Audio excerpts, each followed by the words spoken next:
In this video, we will look at uploading media, sending media, and what it looks like to send a website link. To upload media, open the Media Uploader from the main menu. Then, click on the Upload File button. Select the file from your computer that you would like to upload.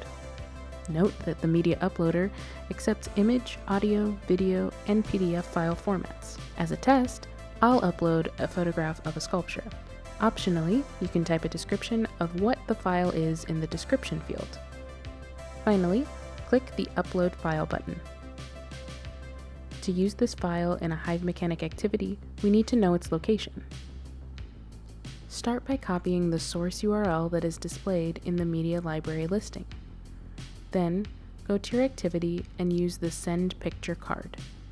Paste the source URL you copied in the Image URL field.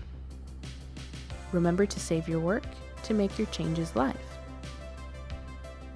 And here's what it looks like on a phone.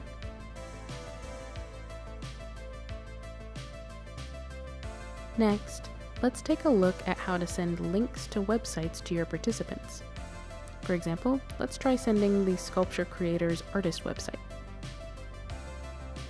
Copy the link's URL address and paste it into the body of a send message card. On a phone, when you send a link, it looks something like this. But what about really long URLs? Depending on the phone and the carrier, it can look a little messy.